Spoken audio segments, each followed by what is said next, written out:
OECD에서는요, 한국의 부동산 시장에 대해서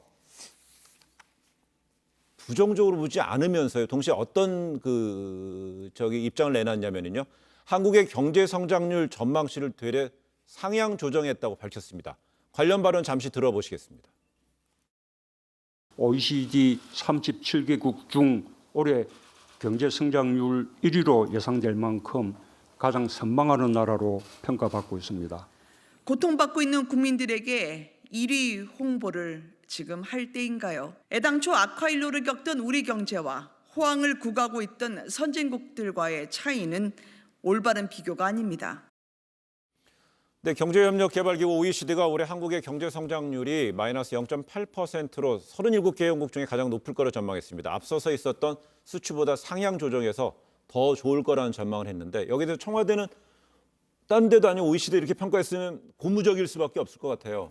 근데 이제 저게 정확하게 무슨 말을 의미하냐 하면 네. 올해 년도에 한국의 경제 성장률을 마이너스 1.2%에서 0.8%로 상향 조정해서 좀 좋게 본 것이죠. 그럼에도 불구하고 경제 성장률 자체가 마이너스 성장률이며 전체 37개 국가들, OECD 국가 중에 올해 안에 경제 성장률 자체로 보면 순위가 34위에 해당되는 거예요. 그래서 우리가 더 어려움을 겪을 수 있지만 그래도 코로나19에 대해서도 정부가 적극적으로 어떤 역할을 한 것에 대해서 일부 좀 영향이 있다라고 평가한 것이지, 저것을 국민들께 저렇게 무슨 자랑하듯이 이렇게 얘기해서 국민들의 민심과 전혀 다른 저런 형태로 뭐 대통령까지 나서서 할 얘기는 아니다. 예. 저는 이렇게 생각합니다. 예. 사실 세계 경제가 전반적으로 지금 침체 현상을 빚고 있고 여러 가지 경제 상향률이 다른 나라들 굉장히 이제 저조한 상태에서 한국은 오히려 이제 상대적인 이제 플러스 효과를 보이고 있는 것이지 않습니까?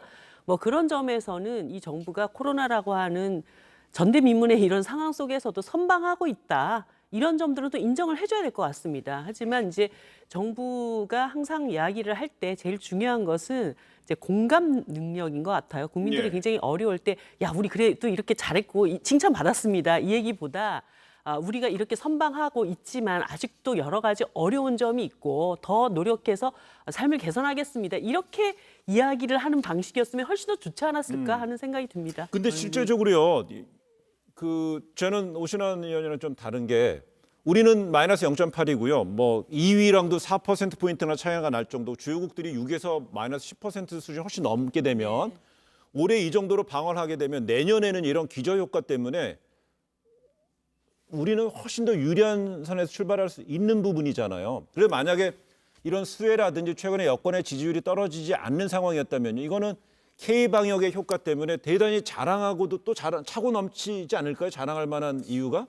저는 뭐 그렇게 보지는 않고요. 예. 아까 말씀드린 대로 내년도 경제 성장률이 저 34위로 거의 꼴찌 수준으로 예측하고 있어요. 네. 우리 대한민국에 대해서. 다만 지금 0.8%로 상향 조정했다는 것은 1, 2분기에 지금 근거해서 나머지 3, 4분기가 남았잖아요. 이 부분이 대유행이 없을 경우에 예, 전제한 예. 거예요. 그러니까 이 3, 4분기에 거의 지금 0.8%를 이루려면 거의 2% 성장률을 해야 되거든요. 근데 지금 수출이 제가 보니까 이번 달에 1일에서 10일 수출 전망이 마이너스 23.5%로 지금 굉장히 악화돼 있는 상황입니다. 그렇기 네. 때문에 이것을 이루기 위해서 노력하는 그 모습을 취하는 것이 맞지, 이것으로 그냥 위안 삼으면서 국민들께 이렇게 호도하는 것은 제가 좋지 않다 이렇게 뭐 보입니다. 경제는 심리적인 효과도 굉장히 크다고 봅니다. 우리가 굉장히 많이 어려울 때 그래도 OECD에서 우리 경제 지표를 이런 정도로 평가해줬다라고 하는 것을 굳이 이렇게 우리가 깎아내릴 필요는 없다. 그래요? 그렇게 우리가 좀 선방하고 이 어려움을 잘 견뎌나가고 있구나. 우리가 더 노력해 나가야 된다. 정부는 또 그런 평가를 받은 만큼 네. 더 신중하게 이 국정을 잘 이끌어가겠다. 이런 태도를 보여주면 되지 않을까 그래요. 싶습니다. 아니 저는 뭐 그 부분에 대해서 제가 무슨 깎아내리려고 하는 것이 아니라 이 어쨌든 이 수치라고 하는 것은 보는 각도에 따라서 다르거든요. 아까 제가 말씀드린 대로 이 정부가 보고 싶은 것만 보지 말고 다른 측면들도 있기 때문에 그것을 노력으로 인해서 그 경제 성장 예정치니까 그것을 네. 이루기 위한 노력을 보이는 것이 마땅하다. 그래요. 이런 말씀을 드리는 겁니다. 대통령이 이제 이 얘기는 진짜 어제 국무회의에서 37개 회원국 중에 올해 경제 성장률 1위로 예상된 것이라는 걸 사실을 전달했고요. 여기 관련해서 노영민 비서실장 그 인사가 될지 안 될지에서 이제 초미에 관심 있는 핵심 인물 노영민 비서실장도 자신의 소셜 미디어에 이 OECD 보고서를 인용하면서요 상당히